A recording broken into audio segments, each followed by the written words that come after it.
அல்லேலூயா. அன்புக்குரிய இறைமக்களே, உங்களை யாவரையும் இயேசு கிறிஸ்துவின் திருப்பெயரில் மறுபடியும் உங்கள் வாழ்த்துக்களை வரவேற்கிறேன். இந்த நாளிலே மிகவும் சுருக்கமாக கர்த்தருடைய செய்தியை பகிர்ந்து கொண்டு நாங்கள் வேறொரு இடத்துக்கு செல்ல வேண்டும். மிகவும் சுருக்கமாக நான் பகிர்ந்து கொள்ள ஆசைப்படுகிறேன். ஆம் பிரியமாக, இந்த நன்னாளிலே திருச்சியாக உங்களை பார்ப்பது பெருத்த மகிழ்ச்சி. இன்று நாம் எப்படிப்பட்ட கிறிஸ்துவை நாம் புரிந்து கொண்டிருக்கிறோம்? இந்த நன்னாளிலே எப்படிப்பட்ட கிறிஸ்துவோடு நம்மை அடையாளப்படுத்திக் கொண்டிருக்கிறோம் என்று சிந்தித்து பார்க்க வேண்டும். எப்படிப்பட்ட கிறிஸ்துவை இணைத்து நம்முடைய விடுதலை பணியை நாம் மேற்கொண்ட பிள்ளைகளாக நம்ம காணப்பட்டுக் கொண்டிருக்கிறோம் சிந்தித்து பார்க்க வேண்டும். நம்முடைய ஆஸ்திகளையும் அந்தஸ்துகளையும் ஆணவத்தையும் சுயநலத்தையும் பேணி காக்கிறவர்களாக இருக்கிறோமா? இல்லை, கிறிஸ்துவை பின்பற்றுகிற மக்களாக நன்னாளை நம்மை சிந்திக்க அழைக்கப்பட்டிருக்கிற கடவுள் நம்ம இப்படியான வாழ்க்கையில் உள்ள மேற்கொள்ளு காட்டியை நமக்கு நன்னாளை கொடுத்திருக்கிறார். நன்றி சொல்ல நாம் கடமைப்பட்டிருக்கிறோம்.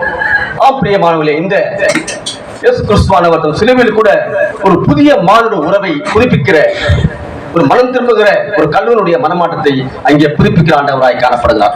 நம்முடைய மனமாட்டங்கள் இன்றைக்கு எப்படி நாம் தெரிந்து கொள்ள கடவுள் நம்மை ஆயத்திருக்கிறார். பிரியமானவர்களே, பிரியமானவர்களே, இந்த வெளிப்படுத்தல் சுவிசேஷத்திலே 13:8 இயேசு கிறிஸ்துவானவர் உலக தோற்றம் முதலே ஆட்டுக்குட்டியானவராக அடிக்கப்பட்டிருக்கிறார் என்று சொல்லப்படுகிறது. அடிக்கப்பட்டும் அறியப்பட்டும் இருக்கிறார் என்று சொல்லப்பட்டிருக்கிறது. வெளிப்படுத்தல் சுவிசேஷம் 13:8 சொல்லப்பட்டது ஆரம்பமாக. ஏனெனில் அதற்கு என்னென்றுமே முடிவில்லை.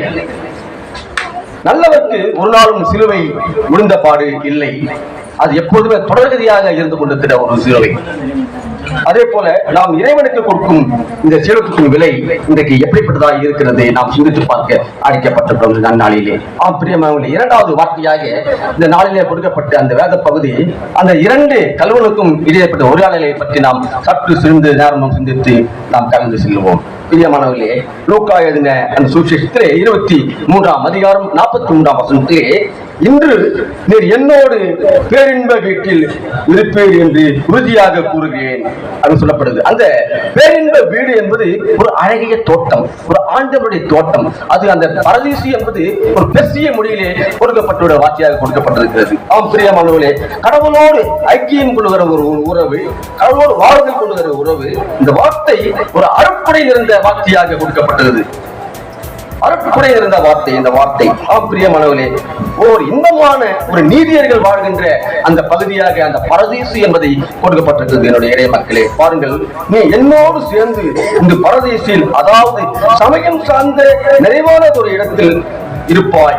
சமயம் சார்ந்த நிறைவான ஒரு இடத்திலே இருக்க நாம் எல்லாரும் என்று கூற நாம் பாடுபட்டுக் கொண்டிருக்கிறோம். ஆனால் அதற்கு நம்முடைய மனம் திரும்புதல் இருந்தால்தான் அப்படி பேரன்பை விட்டு நாம் அடைய முடியும். இல்லையென்றால் அடைய முடிவதற்கு வாய்ப்பில்லை. என்னுடைய இறை மக்களே, பிரியமானவர்களே, நமது ராஜ்யத்தில் இந்த அடியானை நினைத்துக் கொள்ளும் என்கிற அந்த வார்த்தையானது வேதாகமத்திலே அடியானை நினைத்துக் கொள்ளும், அடியானை நினைத்துக் கொள்ளும் என்று பல வாக்கியங்கள் இருக்கிறது. ஆபிரகாம், மோசே, இன்னும் யாக்கோபு போட்டவர்களை இதோ அடியேன், இதோ அடியேன் இருக்கிறேன் ஆண்டவரே, இதோ சொல்லும் அடியேன் கேட்கிறேன். அப்போது கூட இந்த கல்வன் கூட இதோ இந்த அடியேனை நினைத்தரணும் என்று சொல்லுகிற வார்த்தை அங்கே கொடுக்கப்பட்டுள்ளது. இறை மக்களே, பிரியமானவர்களே, இறைமஞ்சாகி இயேசுவானவர் இது குற்றவாளிகள் மத்தியிலே நிறுத்தி வைக்கப்பட்ட காரணம் என்ன என்பதை சிந்தித்து பார்க்கும்போது, இந்த குற்றவாளிகளும் கல்வர்கள் அல்ல, ஒரு திருடர்கள் அல்ல, ஆனாலும் ஒரு யூத போராளிகள் என்று சொல்லப்பட்டிருக்கிறது. யூத போராளிகள், அந்த யூத நாட்டில் ஒரு போராளிகள் என்று சொல்லப்பட்டிருக்கிறது. தீவிரவாதிகள், அதோடு சிலத்திய தீவிரவாதிகள் சொல்லப்பட்டிருக்கிற அந்த நபர்கள் ரோமன் நாட்டின் தோரா அப்படி என்ற ஒரு சட்டம் இருக்கிறது. தோரா என்றால் நீதியின் சட்டம். அந்த நீதியின் சட்டங்களை அவர்கள் மதிக்காத, ஒரு கடவுள் மீதும் அந்த சட்டங்கள் மீதும் மதிக்காத ஒரு நிலை.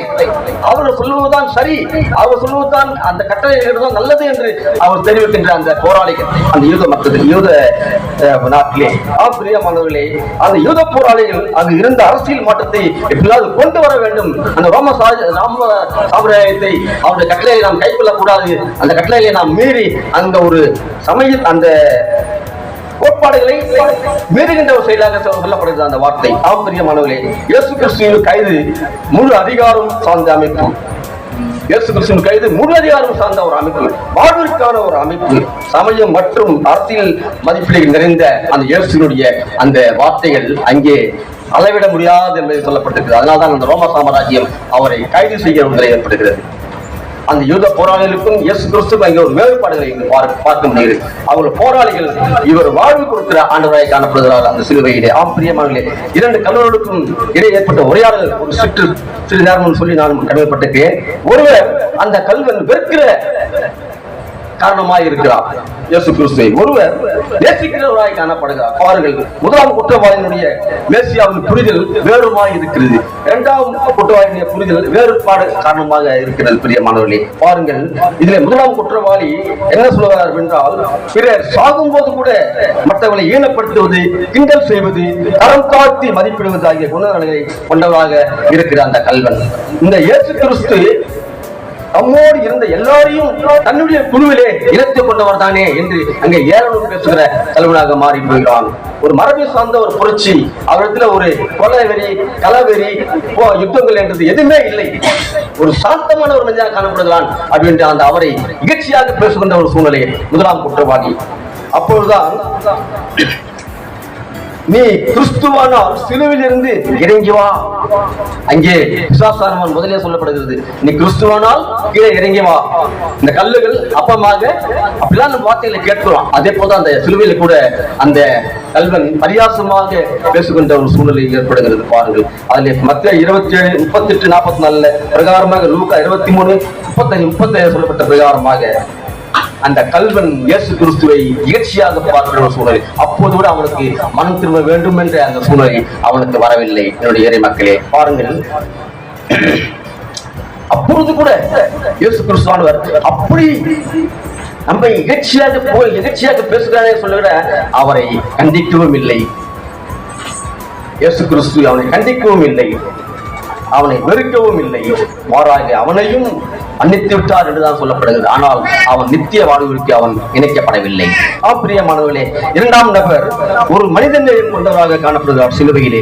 இயேசுவையும் அவருடைய அணுகுமுறையையும் குற்றமில்லாத தன்மையையும் அவருக்காக அருகில் நின்ற மக்களின் பதற்றப்பட்ட அங்கே ஒரு கூட்டம், அங்கே பதற்றப்பட்ட சூழ்நிலை ஏற்பட்டிருந்தது. அங்கே அருகில் இருந்த அந்த கல்வன், இரண்டாவது கல்வன் அங்கே முதலாம் வார்த்தையிலே, பிதாவே, இந்த மக்களை மன்னித்தருளும், தாங்கள் செய்வது இன்னதென்று அறியாதிருக்கிறார்களே, இந்த வசனெல்லாம் அவன் கேட்டிருப்பான் போல. அதனாலதான் அவனுக்குள்ள ஒரு இரக்கம், அவனுக்குள்ள ஒரு மனம் திரும்பல் அவனுக்கு கொடுக்கப்பட்டிருக்கிறது. இயேசு கிறிஸ்துவின் இயக்கம் ஒரு மக்கள் புரட்சியாக மாறப்போகிறது. பிரியமான ஒரு அன்பின் புரட்சியாக உலகை ஆளப்போகிறது என்று தம் உள்ளத்திலே அவன் கண்டு கொண்ட கல்வனாக மாறி போகிறான். என்னுடைய இறை மக்களே, அந்த முதலாம் குற்றவாளியை கண்டிக்கிறான். நீ புரிந்து கொள்ளவில்லை, அவர் உண்மையான கடவுள். நாமோ கண்டிக்கப்பட்டிருக்கிறோம், நீ புரிந்து கொள்ளவில்லையே, அவனை கண்டிக்கிற செயலாய் காணப்படுகிறது. பிரியமானவர்களே, முதலாம் குற்றவாளி அணுகுமுறை, தானும் தன்னை சார்ந்தவர்கள் மட்டுமே சரியானவர்கள், ஒழிந்தவர்கள், உலகத்திலே நம்ம யாரும் ஒன்று அசைக்க முடியாது என்ற மனப்பான்மை கொண்ட உடையவனாக காணப்பட்டான். இன்றைக்கு நம்முடைய அணுகுமுறையிலே நம்மிடத்தில் எப்படிப்பட்டதா இருக்கிறது? இன்றைக்கு நாம் கிறிஸ்தவத்தை பேணிப்பதனாலே நம்முடைய அணுகுமுறை எனக்கு வாழ்விலே எப்படிப்பட்டதா இருக்கிறது? நாமும் இன்னைக்கு மன்னிக்கிற பிள்ளைகளாக, மனம் திரும்புகிற பிள்ளைகளாக நாம் இருக்கிறோமா? எத்தனை பேர் இன்றைக்கு மனமட்டத்துக்குள்ள அழைத்துக் கொண்டு வந்துட்டோம்? கிறிஸ்தவத்திலே நாம் நிறுத்தி பார்க்க வேண்டிய ஒரு செயலாக இருக்கிறது. இறை மக்களே, பிரியமானவர்களே, இன்றைக்கு வெறுப்பான பேச்சுகள் நம் மத்தியிலும், அரசியல், திருச்சபைகளிலே, குடும்பங்களிலே, இன்றைக்கு நாம் பணிபுரிய இடங்களிலே நம் அரசியல் வெறுப்பான பேச்சுகள் மூலமாக இன்றைக்கு நாம் பலவிதமான வார்த்தைகளை பேசிக்கொண்டு கடவுளுக்கு இகழ்ச்சியை தேடிக்கொண்டு பிள்ளைகளாக நாம் இன்னும் காணப்பட்டுக் கொண்டிருக்கிறோம். மன திரும்பல் நம்மிடத்தில் இன்னும் காணப்படவில்லை. அதுதான் அவர் ஆண்டவர் எதிர்நோக்கிறார். சிலுவையில் கூட அங்கே மன திரும்பல் வாழ்க்கையை ஏற்றுக்கொண்ட கடவுள் நம்மையும் மன திரும்பலுக்கு அழைக்கப்பட்ட ஆண்டவராய் காணப்படுகிறார். பிரியமானவர்களே, புலம்பல் 3:26 சொல்லப்படுகிற கர்த்தருடைய ரட்சிப்புக்கு அவன் நம்பிக்கையாய் காத்துக் கொண்டிருந்தான். சங்கீதம் 62:7 சொல்லப்பட்ட பிரகாரமாக, என் ரட்சிப்பும் என் மகிமையும் தேவனிடத்தில் உள்ளது, என் கண்மலையும் என் அடைக்கலமும் தேவனுக்குள்ளே உள்ளது என்று அவன் அந்த ரட்சணத்தை கண்டு கொண்டதாய் காணப்படுகிறது. சங்கீதம் 3:8, யோனாம் 2:9 ரட்சிப்பு கர்த்தருடைய என்பதை அவன் புரிந்து கொண்டான் சிலுவையிலே. பிரியமானவர்களே, இழந்து போனதே ஜடவும் ரட்சிப்புமே மனுஷகுமாரன் வந்தான் என்பது நிச்சயம், உண்மை. அவன் அந்த சிலுவையிலே இரண்டாம் குற்றவாளி உண்மையாகவே அவரை நேசித்து அவரை புரிந்து கொண்டான். அவன் பரலோக வாழ்விலே நித்திய வாழ்வை பெற்றுக் கொண்டான் என்பதை சொல்லப்பட்டிருக்கிறது. பெரியமாங்களே, நாம் இழந்து போனதை இந்த மாமனிதன் நமக்கு மீட்பை, ஒரு புது வாழ்வை கொடுப்பார் என்பதை நம்பிக்கை அவன் உணர்ந்த பிள்ளையாக மாறி போனான் சிலுவையிலே. பிரியமாங்களே, இன்றைக்கு கூட நாம் உண்மையாக கள்ளம் கவலற்ற வெளிப்படை தன்மைகளோடு உமது அரசாட்சி உண்மையோடு சேர்த்துக் கொள்ளும் என்று உரிமையோடு கேட்கிற பிள்ளைகளாக இன்றைக்கு நாம் இருக்கிறோமா? நாம் இன்றைக்கு என்றைக்கு அந்த கல்வனாகிய சிலுவையிலே அவன் கேட்ட அந்த உரிமையான கேள்வி இன்னைக்கு நாம் கேட்க முடியுமா? இன்றைக்கு நம்முடைய வாழ்க்கையிலே இப்படிப்பட்ட கேள்விக்கு இடம் கொடுக்காமல் உரிமையோடு ஆண்டவரோடு நம்ம உருவாடுகிற பிள்ளைகளாக மாற நம்ம கர்த்தர் நம்ம அழைக்கிறார்.